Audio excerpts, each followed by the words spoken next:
こんにちは。iPhone14 シリーズ発売されて数日経ちますが、もうどんどんいろんな動画が出てきてね、皆さんもご覧になってると思うんですけど、今回もやっぱりカメラがね、少し良くなってるっていうことが言われてますけど、毎年毎年同じようなことを言ってますけど、今年はどうなんだっていうことで、ちょっといろいろと比較をしてみました。で、今回個人的にはちょっと写真がね良くなってるなっていうふうに思いましたので、今日はちょっと写真をいろいろ他の機種と比較してみたいと思います。動画も新しい機能追加されたりして良くなってるんですけど、またそれは別の機会にやってみたいと思います。で、今回は今まで使っていた iPhone13 Pro Max と、それからだいぶ前のなんですけど iPhone8 Plus、これね、古いんですけど、別に普通に OS も最新バージョンになりますし、動きも悪くないんで、未だにね、全然使えると思うんですけど、5世代ぐらい前になるのかな。このぐらいの世代差があると、どのぐらい画質に差があるのかっていうのも比較してみたいと思います。あとはニコンの Z7 II というですね、4500万画素ぐらいあるカメラなんですけど、フルサイズのミラーレスで、ちょっとこれニコンさんにお借りしているので、これも比較してみたいと思います。レンズは 2470mmF2.8 というですね、明るい標準ズームレンズがついています。合わせて70万から80万ぐらい多分するセットになると思うんですけど、この辺のガチのミラーレス機と比べるとどうなのかっていうのもね、比較してみたいと思います。でまず、カメラ機能なんですけど、何が良くなったか、よく皆さんもご存知だとは思うんですけど、簡単におさらいすると、まずセンサーサイズがちょっと大きくなりました。で、画素数が1200万画素から4800万画素に増えています。で、JPEG とか HEIF で撮るときは1200万画素で今まで通りなんですけど、この4800万画素のセンサー4個を1つとして使うようになっています。でその4個を1つに束ねた時のピクセルサイズ、画素のサイズと、今までの1200万画素の時の画素のサイズももちろん今回の方が大きくなっているので、普通に JPEG とかで撮って1200万画素なんですけど、暗いところにも強くなっている。そしてプロローというですね、ロー撮影するとその4800万画素の画素がフルに活かされるようになっているようです。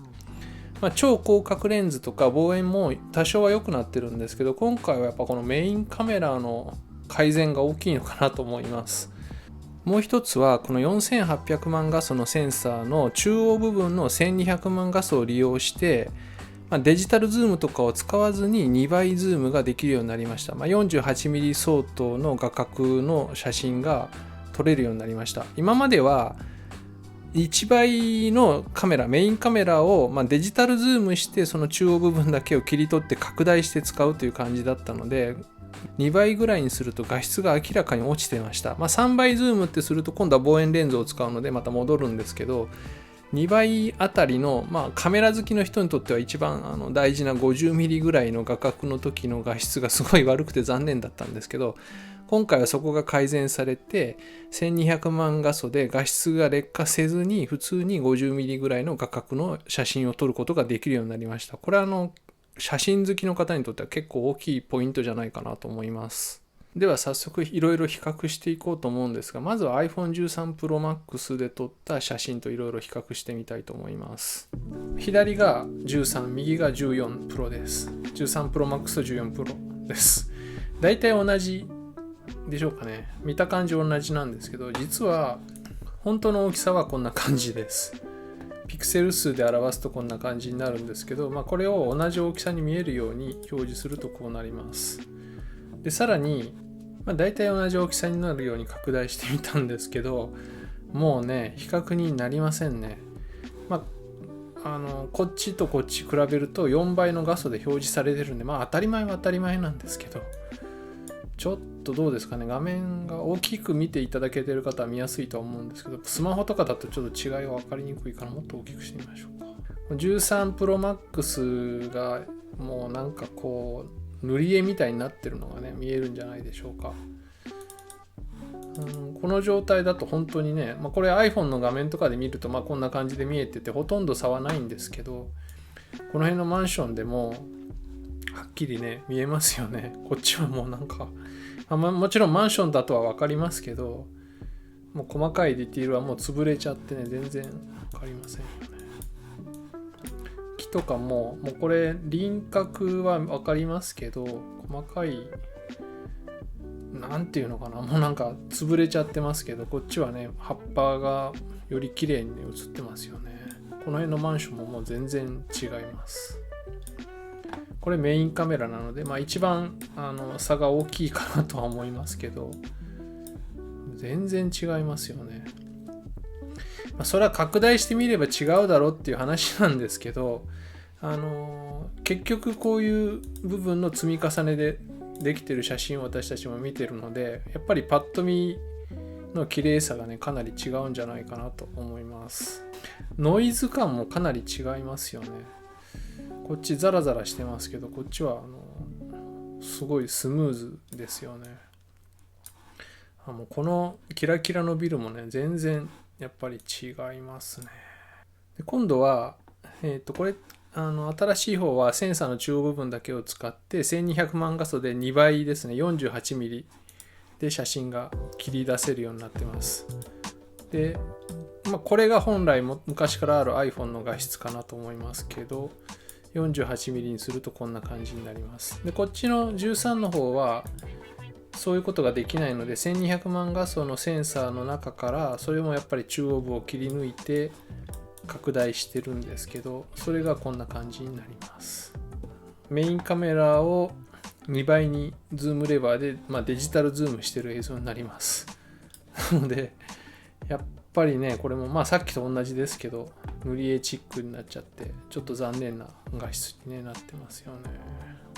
今度は超広角で左が13 Pro Max 右が14 Pro ですね。メインカメラほどの差はないですね。メインカメラで見たほどの差はないです。暗いところは13の方がもう階調が潰れちゃってしかもノイズみたいになってますけど、14の方はスムーズですね。綺麗です。暗所はそんな感じですね。でもディテールの部分とかはそんなに変わんないかな。どっちも塗り絵、かなり塗り絵チックになりますね。このぐらい大きくすると。油絵ですかみたいな。どうですかね。あんまり変わんないですよね。この辺とか。若干14の方がシャープかなと思いますけど、ほとんど差はないでしょうかね。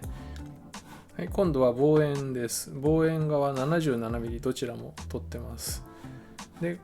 画素数も同じですね。ただこっちもちょっとは良くなってるはずなんですけど、どうでしょうか。こっち13、こっち14、右が14です。ちょっとズームしてみましょうか。どうでしょうか。今度は、明るさの問題かもしれないんですけど、13の方が若干クリーンですね。変わんない。サンフラワー走ってる。変わんないですかね。はっきりとした違いは正直見当たらない感じでしょうかね。じゃあ次にニコン Z7 II と iPhone14 Pro を比較してみたいと思います。左がニコンでこっちが iPhone14 Pro です。でどちらも 24mm ですね。こっちも 24mm で撮ってます。同じ画角です。どちらも、JPEG というかあんまり変わんないかなと思いますけど、ちょっと拡大してみましょう。やっぱりニコンの方がシャープですね。すごい全然違いますね、やっぱりね。じゃあ今度はこの iPhone 側を DNG にしてみましょう。ローファイルにしてみたいと思います。さあ今度は iPhone も DNG4800 万画素です。ガチです。でニコンの方はJPEG なんですけど、同じく4500万画素ぐらいですね。どうなんでしょうか。 iPhone もなかなか頑張ってますね。これどちらも自動で一応はローファイルなんで、一応なんていうんですかね、現像してあるんですけど、ライトルームの自動モードでやってます。若干 iPhone の方がコントラスト低いんですけど、そんなの調整でどうにでもなるんで、結構すごくないですか。 P ニコンの方 JPEG ですけど、iPhone すごくないですかこれ。80万近いカメラセットと、ここまで拡大すると違いがあるけど、相当いい線いってますよね。これですよ。この画像でここを大きくするとこんな風になるんですけど、すごい。神戸空港。まあ確かにここまでやるとちょっと 300% だとあれですけど、でもこのメリケンパークにあるこの網網のやつもそんなに変わんないといえば変わんないですね。これどちらもローファイルです。ニコンもローで iPhone もローになってるんですけど、こんなで、ね、この段階では差は全然見られませんが、ちょっと拡大してみましょう。右隅の部分です。確かにニコンの方がこの瓦屋根の細かい線とか違いますけど、確かにね違いますけど、すごくないですか iPhone。この辺はちょっと違いますね。でもね、レンズのサイズとかセンサーのサイズ考えたら凄まじいですね。しかもコンピュテーショナルフォトグラフィーで不自然に見えるかと思いきや全然不自然さもないですね、 iPhone もね。じゃあ今度は5世代前の iPhone8 プラスとちょっと比較してみたいと思います。右が、こっちがですね iPhone14 Pro 24mm 側で撮っています。ヘイクです。どうでしょうか。画素数的には一緒なんですけど、この状態で見るとそんなに差はないです。明るさの差はありますけど、色味がちょっと違ったりとかはしますけど、そんなに差はないんですけど、じゃあ大きくしてみましょう。大きくするとちょっとひどいですねこの辺のディティールがもう全然違っちゃってますね。もうこっちはもう本当この辺も潰れちゃって葉っぱがもう全然見えませんけど、14の方は細かい葉っぱがね比較的映ってますよね。14の方が確実に綺麗ですけど、5世代の差、今中古で 2,3 万で買えると思いますけど、これがね共に望遠側です。若干ちょっとアングルが違うんですけど、 iPhone8 の時代は望遠っていうの望遠にしても2倍相当で 57mm になってるんですよね。で今は 78mm、 実際は77だと思うんですけど、ちょっとずれてますけど、大体そんな感じなので、かなり望遠の倍率がね違ってきてます。こんな感じです。8プラスも頑張ってるって言えば頑張ってますけど、って感じでしょうかね。でも頑張ってますよね。で最後に14だけでそれぞれのカメラで JPEG とJPEG じゃない HEIK と DNG でどの程度差があるのかっていうのをね見てみたいと思います。どちらも14 Pro になってます。で左が HEIK で右が DNG ですね。でどうなんでしょうか。画素数は4倍あります。右は 8000×6000、4800万画素、左は1200万画素です。ちょっと拡大してみたいと思います。ローと JPEG というか HEIK の差なのか画素数の差なのかよく分かりませんが、比較にならないですね。ここのマンションとかにしてももう全然違います。船ね大きくしてみましたけどもうこっちはモザイク状になってますけど、こっちはまだディティールをね保ってますからね。この手前の方もですねもう全然比較にならないですね。やっぱりね4800万画素半端ないですね。やっぱりねファイルサイズも70メガとかになりますけどね、とんでもないファイルサイズですけど、ここぞという時には、かなりガチのカメラ並みに使えるんじゃないでしょうかね。これね、こっちがローでこっちがヘイクですね。超広角は画素数は一緒なので、拡大していっても同じ比率になると思うんですけど、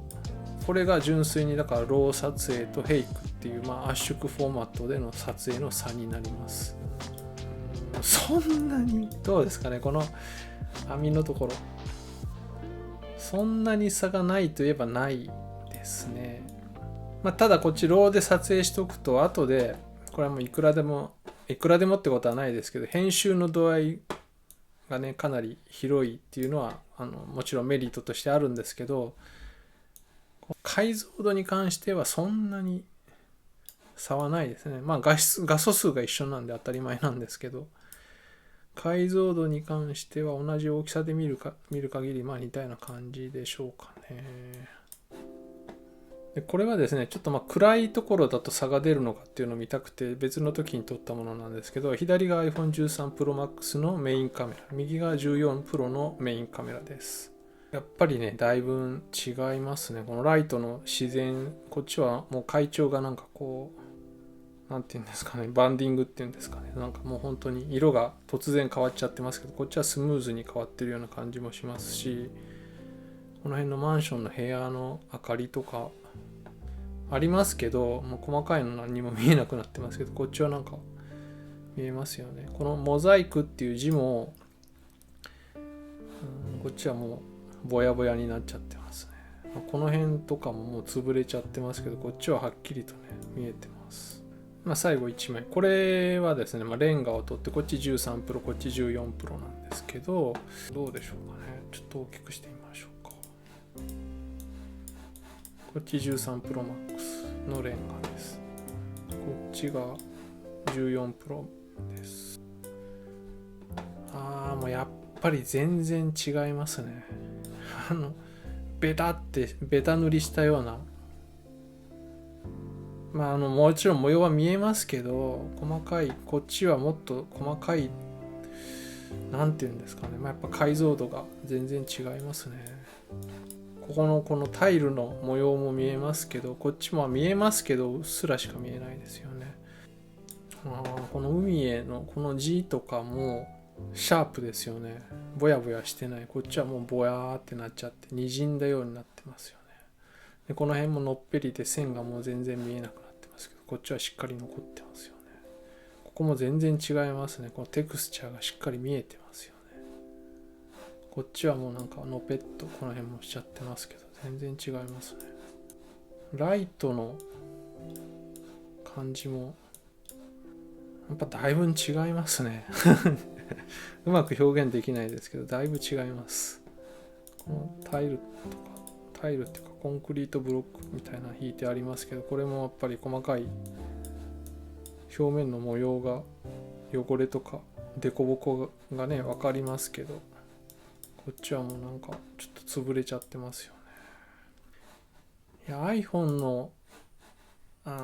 写真を、これ13ですね、13、綺麗なんですけど、拡大すると塗り絵チックになってしまうっていうのがね、本当今まで私もどうもあんまり好きになれなくて、 iPhone で撮って iPhone の画面で見るとかシェアするとかはすごいいいんですけど、やっぱりそれを大きい画面にして使おうっていうすると、ちょっとやっぱいまいちだったんですけど、今回はすごいですね。α7S3 とは比較してないですけど、1200万画素しかないので iPhone の方が綺麗かもしれないですね、これね。ちょっとわかんないですけど。っていう感じでちょっといろいろ比較してみたんですけど、いかがだったでしょうか。14 Pro なかなかすごいんじゃないですか。ちょっと長くなっちゃいましたけど、今回はそんな感じで iPhone の写真の画質の比較をしてみました。画素数が4倍になってるので当たり前なんですけど、その差は結構大きいなというのが今回の感想です。皆さんどう思われたでしょうか。そんな言うほど大したことないだろうっていう方もねいらっしゃると思いますし、わあこの差は大きいっていう方もいらっしゃると思いますので、自由にコメント書き込んでいただければと思います。次回は動画の比較などもねしてみたいと思っています。動画は、画質自体は多分そんなに変わってないと思うんですけど、いろいろ手ブレ補正とかシネマティックモードの新しいモードが追加されたりとか、それもいろいろ面白そうなのでやってみたいと思います。